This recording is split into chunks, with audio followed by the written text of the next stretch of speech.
मुख्यमंत्र्यांनी ही परिषद तातडीने बोलावली आहे, कारण मात्र गुलदस्त्यातच. नाईक साहेब साहेब साहेब साहेब एक मिनिट. नाईक साहेब, इतक्या तडकाफडकी पत्रकार परिषद घेण्याचं काही खास कारण? खरं तर कारण जाणून घेण्यासाठी आम्ही तुमच्याकडेच उत्सुक आहोत.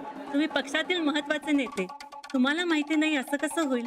काही महत्वाची अनाउन्समेंट आहे का? आता ते मी कसं सांगणार? मला एवढंच माहिती आहे की ही पत्रकार परिषद एकदम महत्वाची आहे. नवे शिक्षण मंत्री म्हणून आपलं नाव चर्चेत आहे, हे खरं आहे का? राजकारणात चर्चा होतच असतात, पण सगळ्याच खऱ्या असतात असं काही नाही. म्हणजे आपण मंत्रिपदाच्या शर्यतीत नाही आहात तर? आजपर्यंत पक्षाची मी निस्वार्थपणे सेवा केली. पक्षाने जी मला जबाबदारी दिली ती मी पार पाडली. आज जर पक्षानं मला शिक्षण मंत्र्याची जबाबदारी दिली तर ती पार पाडणं माझं कर्तव्य आहे. प्रतापराव आपल्याच भागातील मंत्री, त्यांच्यावर असणाऱ्या आरोपांवर तुमचं काय मत? मत काय असणार? आरोपीला ते शिक्षा झालीच पाहिजे. खरं तर प्रतापराव असं काही करतील असं वाटलं नव्हतं, पण त्यांच्या विरोधात दाखल झालेल्या तक्रारी पाहता आम्हाला त्यांच्याकडून मंत्रिपदाचा राजीनामा घ्यावा लागला. आता आमदारकीवरूनही पक्षात नाराजी आहे, पण तो निर्णय खुद्द मुख्यमंत्री घेतील.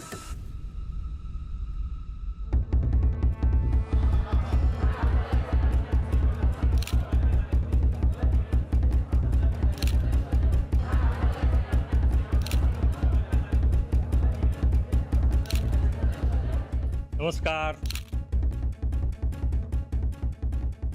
आम्ही ऐनवेळी बोलावूनही आपण सगळे हजर राहिलात त्याबद्दल आपले आभार. नाईक साहेब हजर राहिले त्यांचेही आभार. आजची पत्रकार परिषद बोलवण्यामागचं कारण गेल्या काही महिन्यात राज्याच्या शिक्षण खात्यात झालेल्या घडामोडी आणि होत असलेले आरोप. प्रतापरावांनी केलेला भ्रष्टाचार पक्षाला मान्य आहे का? अशा दोषी व्यक्तीला आमदार म्हणून राहायचा तरी हक्क आहे का? हे पहा, हे प्रकरण कोर्टात आहे. जोपर्यंत कोर्ट निर्णय देत नाही तोपर्यंत आपण त्यांना दोषी ठरवू शकत नाही, आणि मीही तसं म्हणणार नाही.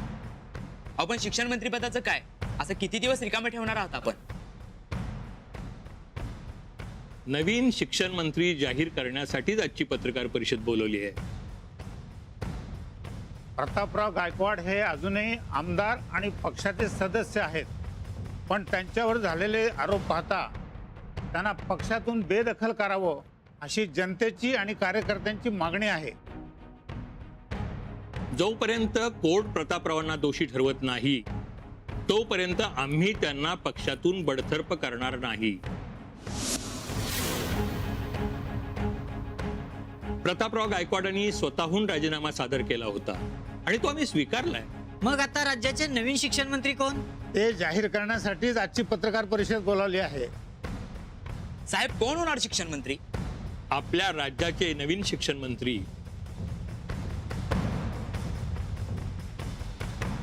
माननीय श्री थांबा.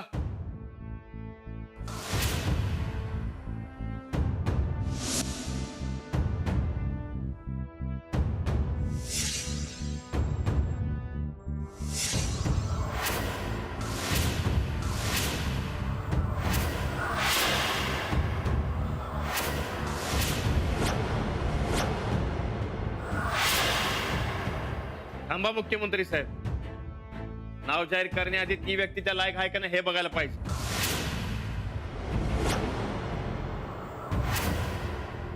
कोण तुम्ही आणि काय बोलताय?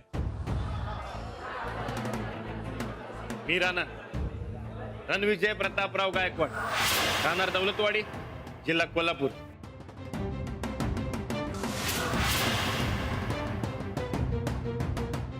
म्हणजे तुम्ही? वय, मी प्रतापराव गायकवाडांचा थोरला मुलगा. मला सावध करायला आलोय. कशापासून सावध करायला? ढोंगी माणसांपासून.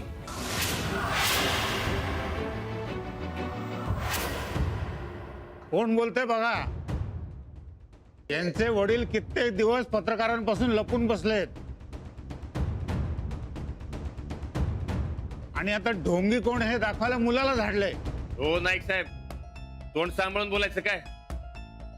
आबा कधी लपला नाहीत, ते बी आले तिकडे.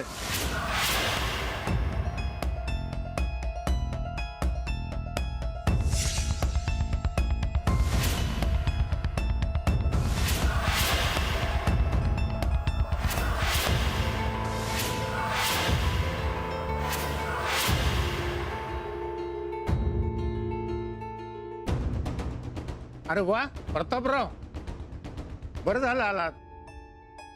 पत्रकारांना फार प्रश्न आहेत आपल्या कर्तृत्वाविषयी. हा, सगळ्या प्रश्नांची उत्तरं देणार आहे.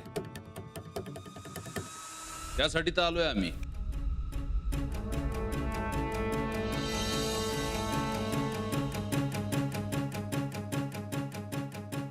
साहेब, जरा महत्वाचं बोलायचं आहे. तुमचा जरा टाइम मिळाला तर. नाही सर, असं नको, खाजगीत बोलूया. मी समजा तुम्हाला सांगतो आणि तुम्हाला जे योग्य वाटेल ते आपण पत्रकार परिषदेत सांगूया.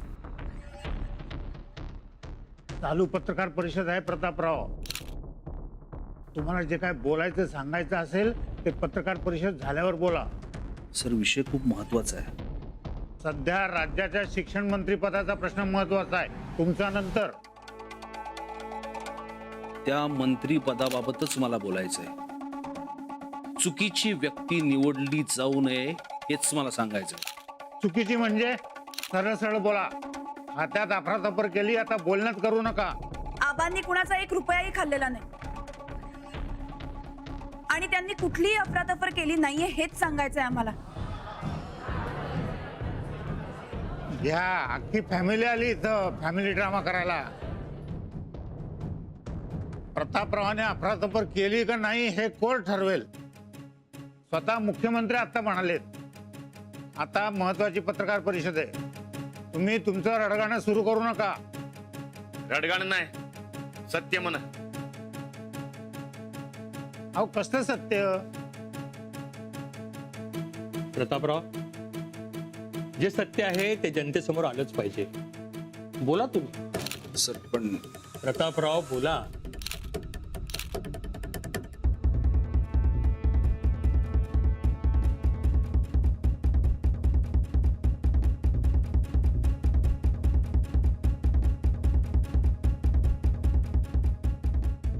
बोला बा.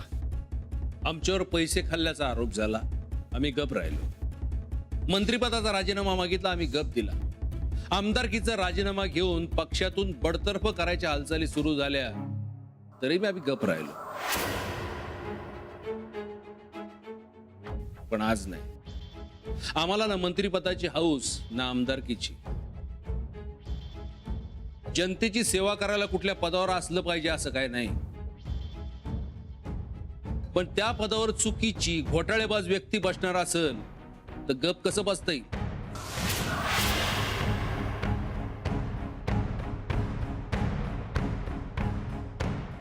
नेमकं म्हणायचंय काय तुम्हाला? शिक्षण खात्यातला भ्रष्टाचार मी नाही, या नाईकनी केलाय.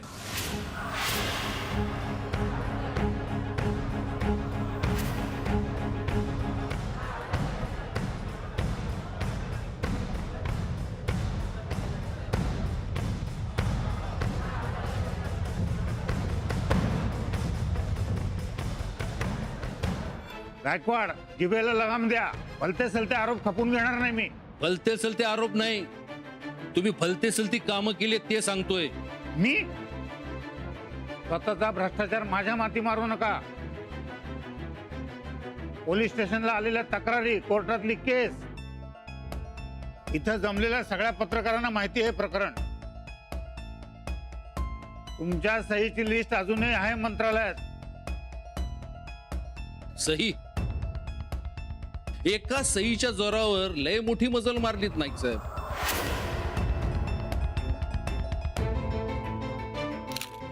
होय, ती सही माझीच आहे, मान्य आहे आम्हाला. पण त्या सही मागचं राजकारण समजून घेतलं पाहिजे. सीएम साहेब, काय सुरू आहे हे? हा माणूस भर सभेत पक्षाची नाचक्की करतोय आणि आपण गप्प. अहो नाईक, प्रतापराव त्यांची बाजू मांडतायत. अहो कसली बाजू? बिनबुडाचे आरोप करतायत ते. पुरावा काय? पुरावा नव्हता म्हणून आजपर्यंत गप्प राहिलो होतो, पण आज बोलणारे ते पुराव्या सकट. कसला पुरावा? राणा,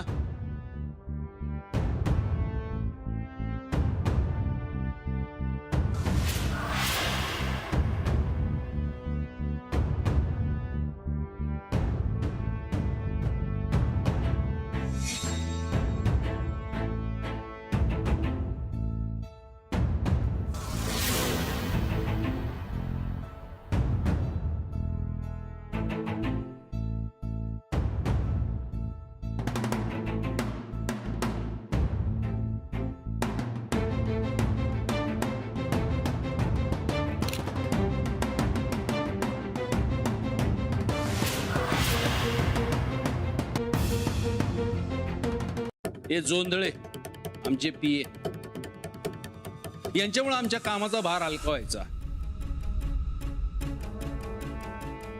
आज हेच सांगतील सत्य काय आहे ते. अहो देवदत्त साहेब, हा पोरखेळ आहे सगळा. थांबवा हा प्रकार. हे शिष्टाचाराला सोडून होतंय सगळं. जे पुरावे असतील ते कोर्टात, हे कोर्ट नाही. बरोबर आहे नाईक साहेब तुमचं. आम्ही पत्रकार आहोत, कोर्ट नाही. आम्ही कुठलाच निर्णय देणार नाही, पण सत्य काय आहे हे जाणून घेण्याचा अधिकार आहे मीडियाला. बोलू द्या गायकवाड साहेबांना. अहो, काय झालं साहेब? थांबवा हे सगळं. हो, तुम्हीच सांगितली होती ना पत्रकार परिषद घ्यायला. आता माझ्या हातात काही नाही. मध्येच पत्रकार परिषद थांबवली तर नाचक्य होईल पक्षाची. प्रतापराव काय म्हणतात ते ऐकून घेऊया. प्रतापराव बोला. मी नाही, जोंधळे बोलतील. जोंधळे. प्रतापराव गायकवाड एकदम प्रामाणिक माणूस, कधीही कुणाचा एक पै खाल्ला नाही. त्यांच्या प्रामाणिकपणाची झळ मला बी बसली.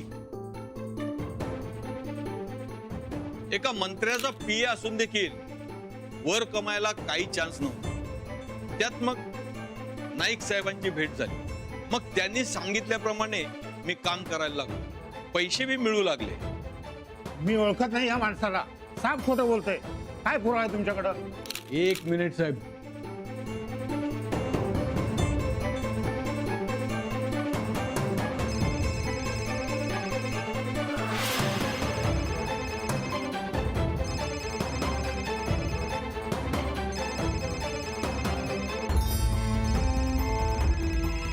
दुसला साहेब माझाच आहे. मी एक नेता आहे. माझा नंबर कोणालाही मिळू शकतो.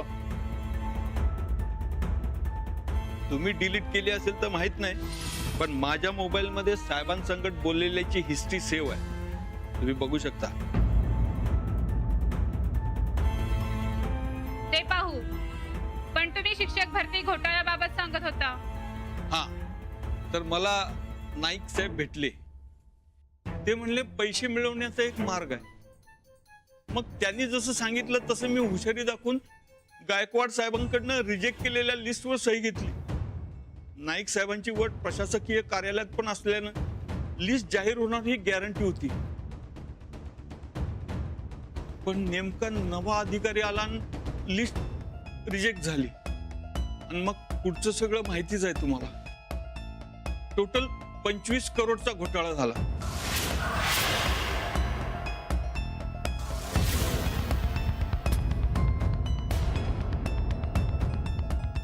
त्यातले 23 करोड नाईक साहेबांकडे आणि 2 करोड मी आणि माझा एक एजंट. बस, फार झाली पोपटपंची. मुख्यमंत्री आहात आपण. अहो, विरोधकांनी गायकवाडांना हाताशी घेऊन आखलेला कट आहे हा. मंत्रीपदही गेलं, आता पक्षातून हकालपट्टी होणार म्हणून या जोंधळ्याला बळीचा बकरा बनवत आहेत. हे गायकवाड विरोधकांना जाऊन मिळालेत. स्वतःच्या डोळ्यांनीच बघा. नाईक, माझ्याकडे बोट करताना 4 बोट तुमच्याकडे ते ध्यानात ठेवा.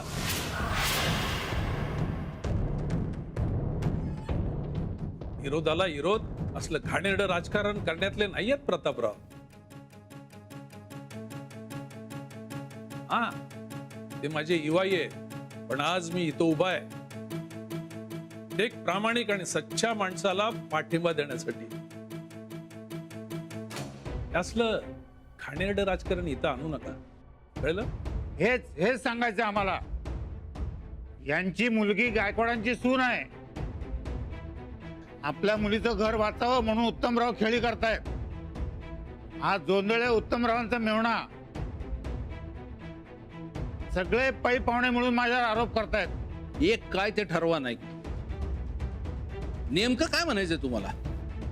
विरोधकांचं राजकारण का पै पाहुण्यांची खेळी? दोन्ही एकत्र. पण मी आता शांत नाही बसणार. खोटे आरोप होतात माझ्यावर. मी कोर्टात मान आणि दावा ठोकेन तुमच्यावर. हो का? एक केस सुरू आहे त्यात दुसरी. घाबरत नाही मी. पण हा नाईक साहेब, आज सकाळच्या गोष्टींची तुम्हाला आठवण करून द्यायला पाहिजे.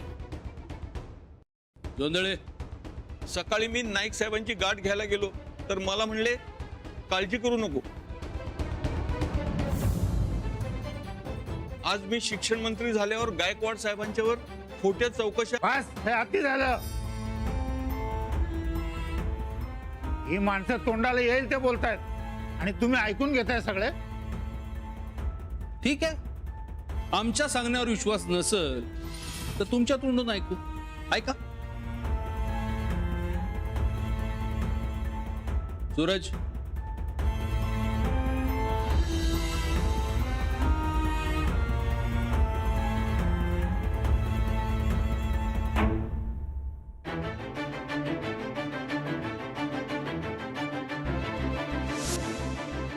अधिकारी मॅनेज आम्ही केले, ब्लॅकचं व्हाईट आम्ही केलं. नुसतं पैसे गोळा केले तर 5 करोड घेणार का? हे बघ, तू त्या गायकवाडला भिवू नकोस. मी त्याला बरोबर फसवलंय. मंत्रीपदाचा राजीनामा घेतलाच मी, पण आज त्याच्या आमदारकीचा राजीनामा सुद्धा घ्यायला लावतो. मी एकदा मंत्री झालो की अशी चौकशी बसवतो की बस त्याच्या त्या मुलांना खोट्या केसमध्ये अडकून आत टाकू. प्रतापराव आणि त्यांच्या मुलांचं जिणं हराम करून टाकतो. त्यांना तुमच्याकडे बघायला वेळच मिळणार नाही. खोटे खोटी क्लिप बनवली. अजून किती खोटं बोलणार आहात? स्वतःच्या स्वार्थासाठी एका चांगल्या नेत्याला अडकवण्याच्या तुमच्या ह्या प्रकाराची निंदा करावी तेवढी थोडी आहे.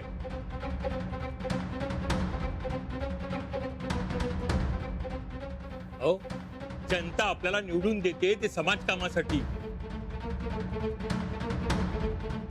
तुमच्या सारख्या भ्रष्ट पुढाऱ्यांच्यामुळं जनतेत आज राजकारणी बदनाम झालेत.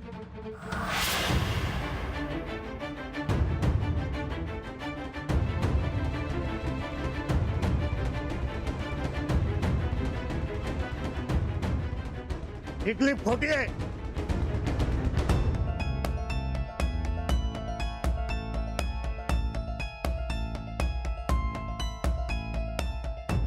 क्लिप खोटी का खरी हे कोर्ट आणि फॉरेन्सिक डिपार्टमेंट ठरवेल. तोपर्यंत चौकशीसाठी नायकांना ताब्यात घ्या असा आदेश देतोय मी. चूक करताय तुम्ही. माझ्या मागे 15 आमदारांचं पाठबळ आहे. केव्हाही सरकार पाडू शकतो मी.